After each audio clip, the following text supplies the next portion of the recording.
সরকার নিয়ে অনেক আলোচনা চলছে।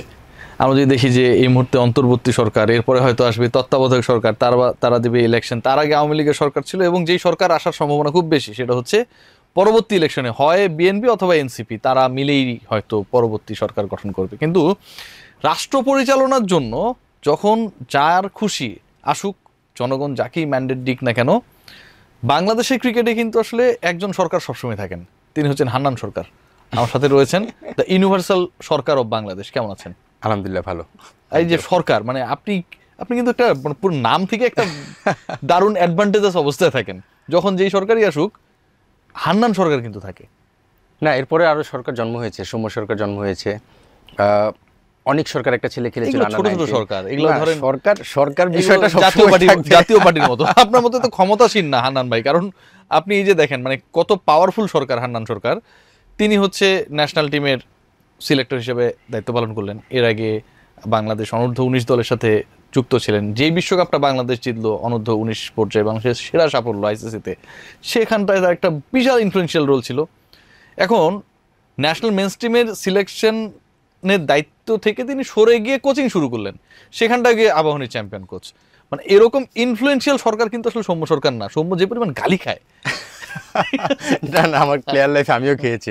না, আপনি যেটা বললেন আসলে সরকার এই নামটা আসলে মানে ক্রিকেট জগৎ অন্তত আমাকে দিয়ে শুরু, এটা বলা যেতেই পারে। এর আগে আসলে ক্রিকেটের কোনো সরকার ছিল না। বাট দিন শেষে আপনি যেটা বললেন, সরকার যেই থাকুক, দেশের সরকার যেই থাকুক, ক্রিকেটের সরকার তো এখন পর্যন্ত আমি আছি, ক্রিকেটের সঙ্গেই আছি, ছিলাম, আছি, ভবিষ্যতে থাকবো ইনশাল্লাহ। সৌম্য এখন মাঠের ক্রিকেটে আছে, এই জন্য গালিটা একটু বেশি শুনছে। আমি শিওর যে খেলা ছাড়ার পরে সে গালিটা কমে যাবে, যেটা আমার ক্ষেত্রে ঘটেছে। আনন্দ ভাই, খুব ইন্টারেস্টিং একটা পয়েন্ট যে মানে আপনার নামের সাথে আপনার কর্মকাণ্ডের খুব দারুণ একটা মিল। এরকম সরকার যে সব জায়গায় গিয়ে আসলে প্রভাব বিস্তার করে, এটা আসলে কেমনে পসিবল? আপনি কি মানে ক্যারেক্টারের মধ্যে এমন কিছু একটা রয়েছে, নাকি you think that you are lucky enough? রিয়াসাতে অবশ্যই লাক তো লাগেই। মানে আপনি দেখবেন যে আমার ক্রিকেট ছাড়ার পরে ক্রিকেট জগতে আমি যখন ছিলাম প্লেয়ার হিসেবে, আমি খুব বড় সাকসেস কিন্তু পাইনি। একটা প্লেয়ারের স্বপ্ন যেটা থাকে, ম্যাক্সিমাম লেভেল টেস্ট ক্রিকেট খেলবে, ওয়ার্ল্ড কাপ খেলবে, রিপ্রেজেন্ট করবে বাংলাদেশকে, সেই স্বপ্নটা পূরণ হয়েছে। বাট বড় প্লেয়ার হিসেবে নিজেকে শেষ করতে পারিনি। কিন্তু তারপরে যখন নতুন ক্যারিয়ারে আসলাম, যেটা কোচিং দিয়ে শুরু করেছিলাম, পরে সিলেক্টর হলাম, আমি একটা জায়গায় সবসময় চেষ্টা করেছি, এটা অনেকে কীভাবে নিয়ে আমি জানি না, ঢাকার ছেলে হিসেবে, আমি ঢাকায় জন্ম বড় হওয়া, আমি চেষ্টা করি অনেস্টির জায়গাটা কোনো কম্প্রোমাইজ করতে না। ঢাকার বাইরে থেকে আসলে অনেকেই আমি দেখেছি যে অনেকের সঙ্গে অ্যাডজাস্টমেন্ট করার চেষ্টা করে। তো আমি আমার এলাকায় খিলগাঁয়ে বড় হয়েছি।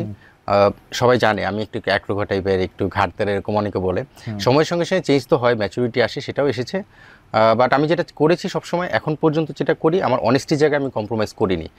যেটা এজ গ্রুপ সিলেক্টর থাকা অবস্থায় করেছি, ন্যাশনাল সিলেক্টর থাকা অবস্থায় আমি আমার জায়গা থেকে সবসময় আমার বেস্ট ইনপুট দেওয়ার চেষ্টা করেছি। আমি রং হতে পারি, আমি কিন্তু একটা জিনিস সবসময় বিলিভ করি, ডিসকাশনের মধ্যে রাইট ডিসিশনে আসা যায়, ডিসকাশনের মাধ্যমে। আমি যেটা বলবো সেটাই যে রাইট তা না, কিন্তু আমার লজিকটাও থাকতে হবে। নিশ্চিতভাবে আপনি যখন বলেন আপনার লজিকটা আপনি উপস্থাপন করেন, লজিক ছাড়া কোনো কিছু আমি এস্টাবলিশ করে দেবো, ব্যাপারটা এরকম না। আমি যখন আবাহনী দলটার দায়িত্বটা নিয়েছি এবার সিলেকশন থেকে সরে এসে, সেখানেও আমি আমার লজিকগুলো দাঁড় করানোর চেষ্টা করেছি। আমার বাজেটের মধ্যে থেকে আমি বেস্ট কম্বিনেশন কীভাবে করা যায় সেটা চেষ্টা করেছি। নিশ্চিতভাবে মোসাদ্দেক শান্তর বড় ভূমিকা ছিল।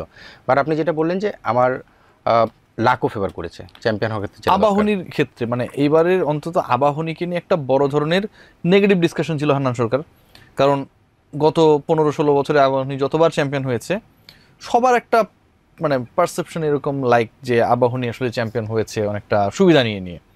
সো এবার একটা নেগেটিভ ডিসকাশন ছিল, আর যাই ঘটুক না কেন আবাহনী আর চ্যাম্পিয়ন হবে না, কারণ আবাহনী কোনো ফেভার পাবে না। আপনি যখন দায়িত্ব নিলেন, আপনি যখন প্রথম ম্যাচের আগে আপনার দলকে নিয়ে প্ল্যান করলেন, বিফোর স্টার্টিং দ্য টুর্নামেন্ট, প্রথম ম্যাচটা আপনার হেরেও গিয়েছিলাম যতটুকু মনে পড়ে, আপনার মধ্যে কি সেই কনফিডেন্সটা ছিল যে আলটিমেটলি পারসেপশনকে আপনার টিম, আপনি রং প্রমাণ করে দিবেন? আপনি যদি অনেস্টলি বলেন, আমি যখন দায়িত্বটা নিয়েছি আবাহনী টিম করার পরপরই বলেছি চ্যাম্পিয়ন হতে চাই। সেটা আসলে উপরে সবাইকে বলেছি বিকজ আমার কনফিডেন্সটা শো করার জন্য, প্লেয়ারদের কনফিডেন্সটা বিল্ড করার জন্য। প্রথম যখন আমরা পুরো টিম একসঙ্গে, আমরা 30 জনের মেম্বার ছিল, যেটা 19 জন প্লেয়ার এবং অফিসিয়াল সহ টোটাল 30 জনের মেম্বার সবাই উপস্থিত থেকে চাই ফার্স্ট মিটিংটা হয়। সেই মিটিংয়ে স্বাভাবিকভাবেই ক্যাপ্টেন শান্ত, আমাদের ক্যাপ্টেন, জিজ্ঞেস করেছিল একটা কথা, যে আমরা কি সবাই বিলিভ করি নাকি যে আমরা চ্যাম্পিয়ন হব, এটা সবচেয়ে ফার্স্ট কোশ্চেন। এবং সবাই সেখানে একটু আমতা করেছে, এটা খুব স্বাভাবিক।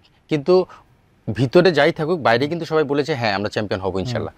এই যে ফার্স্ট ডেতে যে মানে কথাটা, সেটাকে সবাই ধারণ করতে শুরু করেছে কয়েকটা ম্যাচ যাওয়ার পর থেকে। প্রথম ম্যাচে যখন ধাক্কাটা খেয়েছি, স্বাভাবিকভাবেই অগ্রণী ব্যাংকের সাথে প্রথম ম্যাচে ধাক্কা খাওয়ার পরে সেই চ্যাম্পিয়নশিপের ধাক্কাটা সামলানোটা কঠিন ছিল।